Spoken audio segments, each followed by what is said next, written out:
말씀 함께 나누시겠습니다. 따라합니다. 그의 별을 보고 경배하러 왔노라. 그의 별을 보고 경배하러 왔노라. 네, 오늘 우리는 신년 첫 주 예배를 드리면서 또 성탄절 후 두 번째 교회력으로 예배를 드리게 됩니다. 그래서 교회력으로는 대림절부터 해서 첫 예배가 시작이 되었고, 오늘이 성탄절 후 두 번째 예배요. 우리가 또 이렇게 새해로 봤을 때는 신년 첫 예배가 됩니다. 그래서 오늘 이 말씀이 성탄절의 말씀 같지만은 성탄절 후 말씀으로서 과연 또 우리에게 이 신년에 어떤 하나님의 메시지, 또 어떤 하나님의 은혜가 우리 가운데 함께 할까, 그런 기대감을 가지고 우리가 이 시간을 함께 나눌 수 있기를 바랍니다. 오늘 말씀이 이 마태복음인데요. 마태는 물론 사복음서가 같은 이야기를 다루는 부분도 있지만은 각자가 자기만의 이야기를 하는 부분도 있습니다. 근데 마태가 특별히 마태만 우리에게 전해주고 가르쳐주는 한 이야기가 있는데, 그게 바로 동방박사 이야기입니다. 마태에게 이 이야기는 자신만이 갖고 있는 이야기였고, 그 이야기를 마태복음 아주 앞쪽에서 기술하고 있는 것을 우리가 보게 되죠. 과연 마태는 이 이야기를 통해서 우리에게 무엇을 전해주고 싶었을까? 무엇을 말하고 싶었을까? 이것을 우리가 함께 생각해 본다면 그 마태의 마음이 전해지지 않을까? 마태가 느꼈던 그 놀라운 감동과 은혜가 오늘 우리 가운데 함께 전해지지 않을까? 그런 기대를 가지고 말씀을 함께 나누고자 합니다. 동방박사 이야기가 1절과 2절에 이렇게 시작을 합니다. 헤롯 왕 때에 예수께서 유대 베들레헴에서 나심에 동방으로부터 박사들이 예루살렘에 이르러 말하되, 유대인의 왕으로 나신 이가 어디 계시냐? 우리가 동방에서 그의 별을 보고 그에게 경배하러 왔노라. 이렇게 말씀을 합니다. 외부 사람들이 이 유대 땅으로 오게 됐어요. 이방인들이 찾아왔습니다. 예루살렘으로 왔는데 이 사람들이 그냥 여행하는 사람이 아니라 놀라운 소식을 안고 온 거예요. 아주 충격적인 놀라운 소식이었습니다. 그것이 뭐냐면 유대 땅에 새로운 왕이 태어났다는 소식입니다. 그 백성들 사이에서 나온 이야기도 아니고 외부에서 누가 그 이야기를 가지고 이 유대 땅으로 들어온 겁니다. 그러니까 예루살렘 이 도시가 갑자기 시끌벅적해진 겁니다. 많은 사람들이 놀라요. 놀랄 분위기가 충분히 만들어질 수 있는 것이 뭐냐면, 그 당시 예루살렘은 로마의 식민지입니다. 그러니까 그 로마의 무자비한 통치 가운데서 얼마나 힘들었겠습니까? 우리도 일제 36년을 보내면서 정말로 해방을 위해서 목숨 걸고 싸우지 않았습니까? 그 해방, 그 자유, 그것을 우리가 해방을 빼앗기고 나면, 그 자유를 빼앗기고 나면 알게 되어서 목숨을 걸게 되는 그런 모습을 봅니다. 그런 가운데 그들도 어찌 보게 되면 늘 가슴에 칼을 품고 정말로 게릴라전 해가면서 이 유대 땅이 해방되기를, 자유하기를 그렇게 바라면서 지금까지 살아온 거예요. 그러나 정말로 힘겹다는 것을 느끼면서 왔겠죠. 그런데 이 유대 땅에 정말로 그들을 구원할 만한 메시아, 왕이 태어났다라는 소식 속에 얼마나 그들이 흥분하겠습니까? 온 도시가 시끌벅적해진 겁니다. 그 소식 가운데 가장 긴장할 사람이 있는데 누구겠습니까? 헤롯인 거죠, 헤롯. 예. 헤롯이 긴장을 하는 겁니다. 왜냐하면 자기가 왕인데 왕이 태어났다고 하니까 바로 자기 자신과 부딪히는 이야기입니다. 이 긴장을 하게 돼요. 그래서 그는 이 동방박사들을 보고서 깜짝 놀라고 사람들 부릅니다. 대제사장과 서기관들을 불러서 왕이 어디서 태어난다고 이미 글에 기록이 되었느냐 물으니까 그때 말해줍니다. 바로 우리가 대림절에 나눴던 말씀이죠. 미가서 5장 2절 말씀을 통해서 그리스도가 베들레헴에서 태어난다고 예언되어져 있습니다. 그렇게 말하는 거예요. 베들레헴은 예루살렘과 좀 가깝습니다. 예루살렘이 있으면 그 서북쪽 위쪽에 아주 작은 마을이 하나 있습니다. 거기가 베들레헴인 겁니다.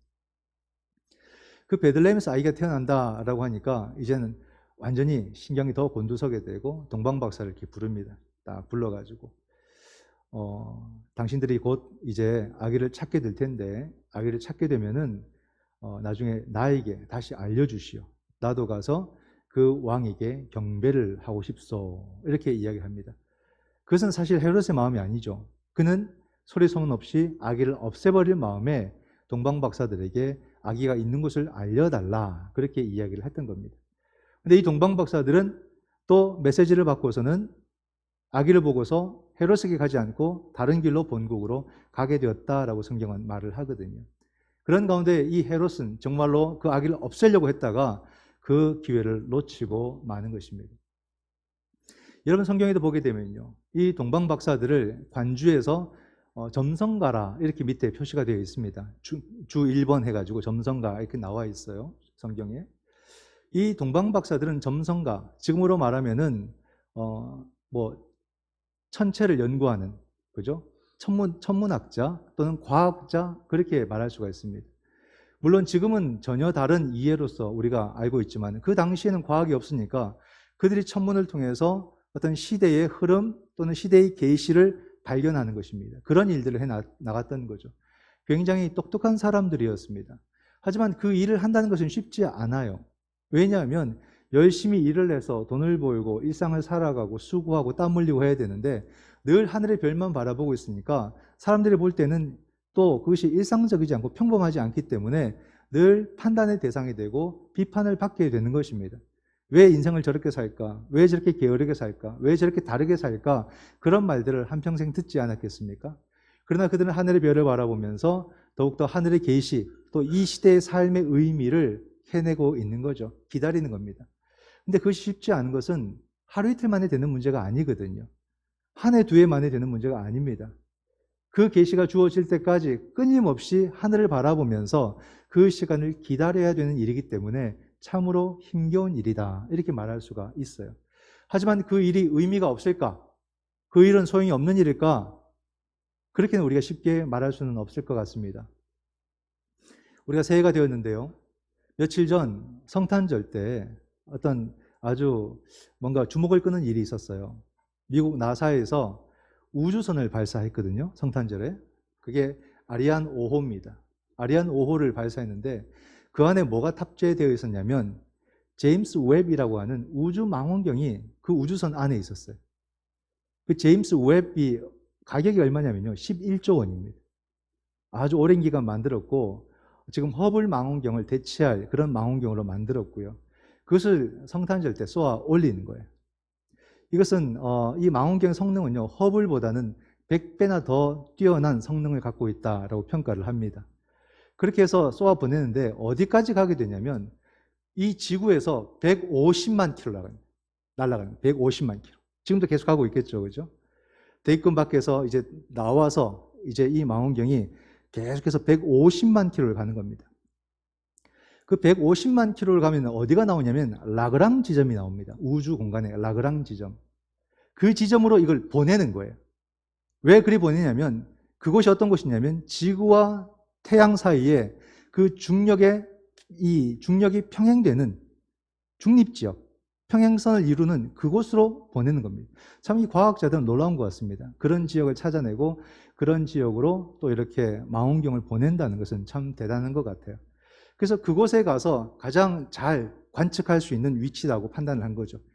옛날에 허블은 가시광선으로 보았지만 여기서는 적외선으로 모든 것을 보게 되는데 두 가지 임무를 갖고 이번에 망원경이 날아갔어요. 그 두 가지 임무가 뭐냐면 하나는 이 우주의 이 시작을 알기 위해서, 태초의 그 상황들을 알기 위해서 보냈다는 겁니다. 이게 어떻게 가능하냐면 빛은 과거로부터 쭉 오는 것이거든요. 우리가 보는 빛은 이미 오래전에 그 빛을 지금 우리가 보는 겁니다. 그러니까 그 빛의 속도로 계속해서 과거로 거슬러 가게 되면은 그 과거가 보인다는 논리인 거죠. 그렇게 해서 어디까지 보게 되냐면 빅뱅을 통해서 우주가 생성되었다라고 보지 않습니까? 과학에서는. 그러니까 그 빅뱅 초기 단계인 135억 년으로 거슬러 가는 겁니다. 이 망원경이. 그걸 보려고 하는 거예요.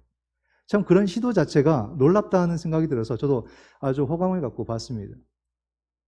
또 한 가지는 뭘 보냐면 이 우주에서 지구처럼 생물이 살 수 있는 곳이 있는지, 이것을 또 살피기 위해서 두 가지 그런 미션을 가지고 지난 성탄절에 우주선이 출발을 했습니다. 나중에 어떤 소식이 또 우리에게 전해올지, 언제쯤 그 라그랑 지점에 이르게 될지, 그것도 우리가 좀 관심을 갖고 봐야 될 부분이 아닌가, 그런 생각을 합니다. 근데 여러분, 우리가 이 점을 한번 생각해 보게 되면은 그리스도인들은 어떤 점성가나 과학자들이나 또는 이런 망원경처럼 뭔가를 보이지 않는 것을 보는 눈을 가져야 되겠다는 생각을 합니다. 한 번씩 제가 강조하지 않습니까? 여러분, 세상 사람들도, 과학자들도 우리 삶의 비밀을 캐고자 하고 보이지 않는 것을 보고자 하는 그 시도를 하고 있지 않습니까? 분명히 그냥 제가 혼잣말을 하는 것이 아니라 뉴스에서 다 나오고 세상 사람들도 그런 것을 위해서 노력을 한다 이 말입니다. 그렇기 때문에 그리스도인들은 어찌 보면 오늘을 살아가는 점성가가 되고 또 오늘을 살아가는 과학자가 되고 허블이나 제임스 웹 같은 그런 망원경의 그런 모습을 우리가 가지고 살아가야 된다. 보이지 않는 것을 보기 위해서 우린 더욱더 경건의 훈련들을 쌓아가야 된다라고 분명하게 말씀을 드리고 싶은 겁니다. 한번 생각해 보십시오. 우리의 믿음이라는 것이 처음부터 보이지 않는 하나님을 믿는 믿음이에요. 또한 그 하나님의 섭리를 믿는 믿음입니다. 그렇기 때문에 우리가 보이지 않는 것에 대해서 없다고 말할 것이 아니라 그 감추어진 비밀들을 알아가는 삶을 우리는 힘써 살아가야 되는 것이거든요. 예수님께서도 이 땅 가운데서 오셔가지고 복음서에 보게 되면 말씀을 전하십니다. 그 말씀을 전하시는 데에 그 말씀에 일관되게 하나님 나라 복음을 전하셨어요. 하나님 나라를 계속 전하시는데 한 번도 바뀐 적이 없습니다. 병을 고쳐도 하나님 나라, 말씀을 전해도 하나님 나라, 모든 상황 속에서 주님은 하나님 나라를 전하시는데 그 말씀이 일관되고요. 아주 열정적인 거예요. 얼마나 열정적이냐면 그 열정이 막 넘쳐나서 하나님의 나라가 이미 임하였느니라 까지 말씀을 하시는 겁니다. 그 주님의 모습을 볼 때 무엇을 느끼냐면 주님께서 우리에게 하나님 나라 복음을 전할 때에 꼭 주님의 그 눈빛과 주님의 그 열정은 지금 하나님의 나라를 보시는 분처럼 그렇게 보면서 우리에게 말씀을 하시는 것처럼 주님의 목소리에는 이 열정과 확신이 있더라 이 말입니다. 주님은 분명 우리가 보지 못하는 그 나라를 보고 계시는 거죠. 보시면서 우리에게 그 나라에 대한 확신을 심어주시고자 하셨던 주님의 그 열정적인 사역을 우리는 느낄 수가 있습니다. 그렇기 때문에 여러분 우리도 늘 하나님에 대해서 하나님의 나라에 대해서 말하지만 보이지 않는다고 해서 우리의 목소리가 작아질 수 있겠습니까? 우리의 이 열정이 금세 식을 수 있겠습니까? 그럴 수 없다는 거예요. 보이지 않는다는 것은 없다는 것이 아니라 감추어진 거예요. 그렇기 때문에 우리는 믿음의 눈을 열어서 그 감추어진 것을 바라보는 그 힘을 길러야 되고 보이지 않는 것이 보이는 세계를 이끌어가는 이 놀라운 진리를 우리는 발견해내야 되고 그럼으로써 오늘 우리들의 현재를 어떻게 살 것인가에 대한 분명하고 선명한 그런 삶을 우리가 가져야 되는 것입니다. 똑같이 보는 것만 갖고 우리가 삶을 이해한다면 우린 도리어 더 혼란스러울 겁니다. 하지만 보이는 이 세계가 보이지 않는 세계를 통해서 유지되고 흘러간다는 것을 우리가 알게 될 때에 오늘 우리들의 삶이 얼마나 소중하고 오늘 우리들의 삶을 얼마나 지혜롭게 살아야 되는가를 깨닫게 되는 거죠. 이게 믿음의 세계입니다. 그렇기 때문에 오늘 우리도 이 시대의 흐름을 보려고 노력을 해야 되고 이 시대의 징조와 그 시대의 비밀을 알아가려고 노력을 하는 그런 그리스도인의 자세가 우리들에게 필요한 것이 아니겠는가라는 거죠. 그런 가운데서 여러분 동방 박사들이 결국에는 그 별을 따라가서 아기 예수님을 만나게 됩니다. 참 그 순간이 얼마나 놀랍고 얼마나 전율이 흐르는 그런 일일까 싶어요. 왜냐하면 그 길을 걸어가는 것이 결코 쉽지 않았고 또 거기에 대한 뭐랄까요? 그것이 사실이라는 보장도 없었고 지금까지 이 별을 기다리면서 많은 사람들로부터 비난도 받고 평가도 받아서 지칠 대로 지치지 않았을까? 하지만 그들은 포기하지 않았고 끝까지 그 별을 따라와서 결국 아기 예수를 만나게 되는 그 순간에 자신들의 그 삶이 틀리지 않았다는 것을 확인하게 될 때 얼마나 감격스러웠을까? 오늘날 우리가 그리스도인으로 살아가고 그리스도인됨의 가치로 살아가게 되고 복음의 비밀을 갖고 살아갈 때 세상 사람들은 그리스도인들은 왜 저렇게 살까? 왜 손해보는 삶을 살까? 왜 뒤처지는 삶을 살까라고 우리를 평가하고 우리를 비판했지만 그러나 어느 시점에서 우리의 삶이 틀리지 않았다는 것을 주님께서 우리에게 보여주실 때에 그때의 그 삶의 감격이 얼마나 클까? 그 신앙적인 체험이 얼마나 놀라울까? 이걸 우리가 기대를 해야 되는 겁니다. 우리의 삶이 틀리지 않다는 것을 세상 가운데 보여주는 그런 끈기와 그런 기대가 우리 삶 속에도 있어야 되지 않겠습니까? 그냥 그리스도인답게 살려고 하다가 손해볼 것 같은 거 은근슬쩍 세상 사람들처럼 똑같은 가치로 옮겨 타는 것, 양다리를 걸치고 그렇게 살아가면서 우리는 한 번도 감격을 느껴보지 못하는 그런 삶, 더욱더 그런 삶을 통해서, 이중적인 삶을 통해서 지쳐버리는 우리들의 모습, 그런 것이 아니라 그리스도인 다움이라는 것을 포기하지 않고 그 길을 끝까지 가게 될 때 주님께서는 분명히 우리가 옳았다라는 사실을 알려주신다는 사실이죠. 이것을 우리도 믿으면서 이 믿음의 길을 멈추지 않아야 된다. 그들이 아기 예수님을 만났을 때 얼마나 감격스러웠을까? 성경은 조용히 그 장면을 보여줍니다. 11절입니다. 집에 들어가 아기와 그의 어머니 마리아가 함께 있는 것을 보고 엎드려 아기께 경배하고 보배합을 열어 황금과 유향과 모략을 예물로 드리니라. 이 동방박사들의 모습을 가만히 생각해 보세요. 그들의 얼굴은 제가 볼 때는, 얼굴을 본 적은 없지만요, 참 듬직해 보일 것 같아요. 참 그 얼굴에 그 인격이 참 이렇게 딱 비춰질 것 같습니다. 그들은 정치적인 그런 뺀질뺀질한 사람들이 아니었어요. 그들은 이것을 오래도록 기다리며 지켜왔고 별을 따라왔고 중간에 헤롯을 만났지만 헤롯을 통해서 뭔가를 얻고자 하는 그런 제스처가 하나도 없습니다. 사람들은 정치적인 행동을 하지 않습니까? 또 정치인들의 그 삶의 자리에서는 온갖 이야기들이 굉장히 뒤에서 많이 이루어지는데 그들은 거기에 휘말리지 않습니다. 결국 그들은 아기 예수님을 만나게 되고 그 아기 예수님 앞에 와서 무릎을 꿇게 되고 그리고 그 아기 예수님에게 황금과 유향과 모략을 내어드리는, 오로지 끝까지 그 별을 따라가서 아기 예수에게 집중하고 있는 이 모습이 얼마나 아름다운가. 동방박사 그림이 있어요. 명화가 많은데 그중에 제가 하나를 또 선택해 봤습니다. 한번 보여주시겠어요? 이 장면을 가만히 한번 보세요. 동방박사 명화는요, 찾아보시면 많습니다. 여러 가지 종류들이 있어요. 근데 이 그림이 제일 마음에 들어요. 이 렘브란트의 그림입니다. 1632년에 그린 거예요. 렘브란트는 유명하죠. 그림을 이렇게 빛과 어둠을 가장 잘 활용하는 사람, 잘 표현하는 사람, 음영을 잘 표현합니다. 이것을 잘 표현하게 되면요, 집중력이 딱 생기는 거예요. 밝고 어둠을 통해 가지고 어디에 이 그림이 집중해야 될지, 우리 시선이 집중해야 될지를 딱 보여줍니다. 보세요. 아기 예수에게. 사람들이 있어도 산만해 보이지 않습니다. 그 빛이 아기 예수를 쫙 비추고 있는 모습. 그 아기 예수 앞에 오로지 집중하고 있는 세 사람의 동방박사. 너무 거룩하지 않습니까? 참 이 모습이 정말 아름다운 거예요. 이게 쉽지 않은 거거든요. 그 예수님을 만났을 때 그들은 얼마나 감격스러웠고 얼마나 그 삶의 기쁨과 감사, 오늘도 놀라운 기쁨과 감사를 드리게 되었다. 그렇게 이야기를 합니다. 저 그림을 볼 때 두 가지를 생각하게 돼요. 하나는 뭐냐면 우리가 새해를 시작하지 않았습니까? 우리의 새해도 바로 이 아기 예수에게 집중하는 그런 삶을 살자는 거죠. 이게 답이다. 예수 그리스도에게 집중하는 삶 속에서만 우리는 생명이라는 것을 경험할 수가 있다 이 말이에요. 주님을 떠나서 이곳저곳 기웃기웃해서 다른 곳에서 우리는 결코 생명이라는 것을 경험할 수가 없다 이 말이에요. 우리가 무엇을 하든지 그 모든 삶은 예수 그리스도에게 집중하는 삶이 될 때만 우리는 그 생명력, 충만한 생명력을 경험할 수 있다. 이 그림 자체도 보여주지 않습니까? 이 특별히 바이러스로 온 세계가 공포와 이 죽음의 아픔 속에서 살아갈 때에 이제 우리가 생각하게 되는 것은 모든 세계가 주님을 향한, 주님을 바라보는 그런 세계를 우리가 꿈꾸고 살아가야 된다. 주님만이 답이다 하는 겁니다. 이런 질병과 죽음의 사망의 고통에서 우리가 벗어날 수 있는 길은 오직 온 세계가, 온 땅이 예수 그리스도에게 집중하는 것이다. 그것이 바로 우리가 생명을 얻게 되는 그런 비결이다 하는 것을 우리가 꿈으로 꿔야 됩니다. 우리의 소명으로 여겨야 된다. 우리 개인도 마찬가지지 않겠습니까?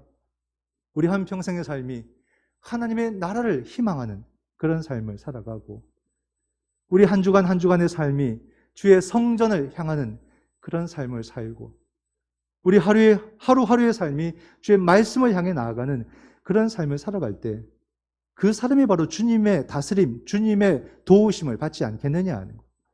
그의 삶에 하나님 나라의 그 희망과 생명이 넘쳐나지 않겠느냐. 개인과 역사는 똑같은 겁니다, 여러분. 그렇기 때문에 우리의 삶도 예수 그리스도에게 집중하는 삶을 살아야 된다. 아기 예수에게 집중하는 오직 그것을 향해서 나아가는 삶을 우리가 살아야 된다는 것을 생각해 봅니다. 그 그림을 통해서 또 한 가지를 생각하는 것은 이 동방박사들이 별을 따라 그냥 온 게 아니었어요. 보니까 황금과 유향과 모략을 아기 예수께 바칩니다. 상당히 비싼 예물이에요. 그들은 말로만 하지 않았습니다. 그냥 흉내만 내지 않았습니다. 자기의 돈을 모아서 큰 돈으로 그 예물을 사고 그 예물을 주님께 바쳤다. 여러분, 물질 드리는 것에 마음이 있다고 했어요. 그래서 우리가 물질 드리는 것은 어디든지, 뭐 교회에서 예물을 드리든지, 밖에 나가서 어떤 모임에 회비를 내든지, 그것은 여러분 중요한 겁니다. 그걸 가볍게 여기시면 안 돼요. 그것은 정말로 내가 소속감을 가지고 책임감을 가지고 내가 함께 하겠습니다 라는 고백과도 같은 겁니다. 그래서 그들은 그것을 정말 실질적으로 하는 거예요. 그들이 무슨 돈이 있겠습니까? 그럼에도 불구하고 그들은 자기 것을 다 내어서 그것을 사가지고 아기 예수께 바친다. 황금과 유향과 모략. 이 예물이 세 가지라고 해서 동방박사가 세 사람이라고 우리가 다 이해를 하는 겁니다. 동방박사들이라고 하지 세 사람이라고 얘기하지 않지 않습니까? 이걸 뭘 말하냐면 그리스도인들은요, 여러분 물질을 바르게 사용하는 법을 배우셔야 돼요. 돈을 어떻게 버는지는 제가 말씀드릴 수 없어요. 여러분들이 더 잘 아시고 여러분들이 더 활발하게 활동을 하고 계시니까. 그러나 돈을 어떻게 쓸지도 함께 고민을 하고 계십니까? 내가 돈 벌고자 노력하는 만큼 내가 돈을 어떻게 써야 될지도 고민하시면서 돈을 벌고 계십니까? 참으로 중요한 거예요. 여기서 실패해가지고 삶이 무너지는 경우가 얼마나 많습니까? 돈은 많은데 얼굴이 어두운 사람들이 있어요. 자기만을 위해서 서서 그렇습니다. 자기만을 위해서 쓸 줄 모르기 때문에 그 얼굴은 돈은 많아지지만 얼굴은 어두워지는 거예요. 굳어가는 겁니다. 그리스도인들은 어떤 삶을 살아야 될까? 여러분, 우리가 남을 위해서 내 물질을 쓸 용기가 없다면 불신앙에 가깝습니다. 그렇게 보시면 돼요. 나는 과연 그 누군가를 생각하는 사람일까? 누군가와 함께하는 사람일까? 우리가 교회에 오면 예물을 드립니다. 참 정성껏 드려요. 그것은 단순히 그 예물을 드리기 위함이 아닙니다. 예물을 드리는 삶을 배우는 거예요. 교회에서 예물을 드리는 것은요, 내가 이웃을 위해서, 내가 사회를 위해서 예물을 드리는 심정으로 살기 위해서 교회를 통해 배우는 거예요. 그러므로 우리는 나와 함께하는 사람들, 내 눈에 보여지는 사람들을 위해서 우리들의 물질을 바르게 사용할 줄 아는 사람들이 되어야 됩니다. 그것이 사람이든, 그것이 사물이든, 환경이든, 우리에게 허락된 그 시간들을 우리는 순종하며 나의 것을 내어드려서 섬길 수 있어야 된다는 것이죠. 저희 교회가 작년 연말에 가서 2개의 상을 받았어요.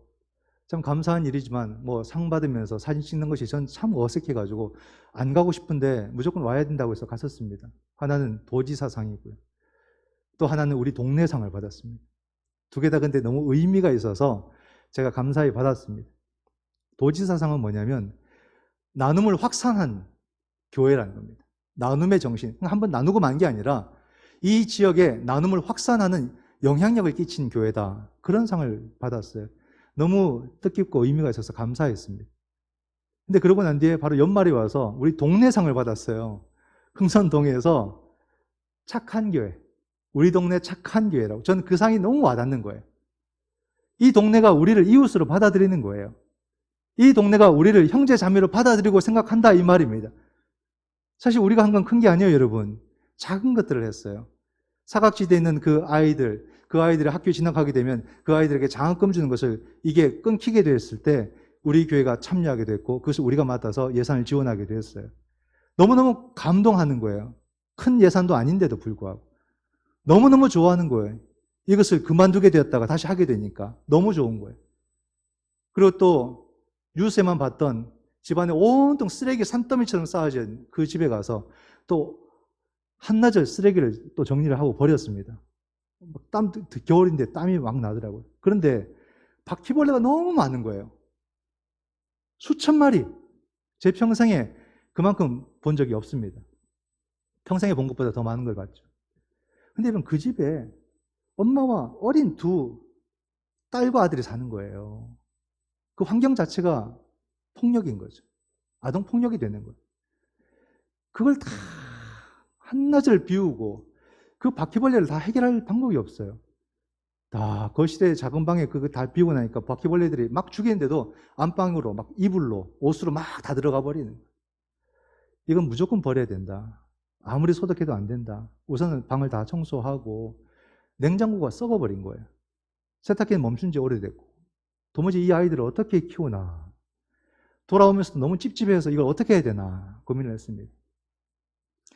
그런 가운데 또 저희 교회가 또 세탁기, 냉장고는 어떤 분이 또 기증을 하셨고 그래서 세탁기를 좀 도움을 받고 싶다는 이야기가 있어서 또 오늘 우리 당회를 하고 나면은 도움이 되지 않을까 그런 생각을 합니다. 그러니까 그런 거죠. 이름 내기 위한 것이 아니라 정말로 우리 지역 속에서 우리 교회가 속속들이 찾아가는 거 그리고 그들의 아픔 가운데서 우리가 할 수 있는 대로 다 해드릴 수는 없잖아요. 할 수 있는 대로 함께 참여하는 것 그것을 우리가 멈추지 않고 해 나가야 되고 이것을 하는 것은 뭐냐면요. 단순히 교회가 그런 어떤 일들을 뭐 횟수를 쌓아가는 것이 아니라 이 일 속에 우리 성도들이 있고 성도들이 그 일들을 우리가 알아가게 되고 경험하게 될 때에 그 섬김의 삶을 각자가 배우는 거예요. 교회를 통해서 우리가 이웃을 어떻게 섬길지 어떤 방법으로 함께 참여할지 그렇게 될 때 개인도 자기의 삶의 자리 가운데 가서 내가 감당해야 될 것들을 외면하지 않고 참여하게 되는 거죠. 이런 것을 교회를 통해서 배우도록 우리가 이런 일들을 멈추지 않고 해 나가는 것.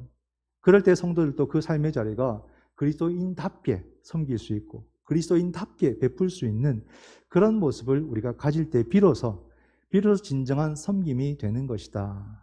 이걸 동방박사의 그 이야기를 통해서 한 번 더 생각해 보게 됩니다. 그러면서 여러분 마지막으로 이 동방박사들의 모습 속에서 정말 위대한 건 뭐냐면 그들이 끝까지 별을 놓치지 않았다는 거예요. 이건 정말 여러분 쉬운 일이 아닙니다. 대단한 일이에요. 우리가 한 해를 살아가면서도 얼마나 별별 일들이 많았습니까? 삶의 계획도 세웁니다. 교회도 계획을 다 세웁니다. 그 계획보다도 우리가 생각하지 못했던 일들이 너무 많이 일어나는 거예요. 그런 일들은 우리의 계획을 무산시킬 그런 많은 위기를 줍니다. 가다가 멈추게 되고요. 그냥 지쳐서 못하게 되고요. 열정을 다 식게 만드는 일들이 되는 거예요.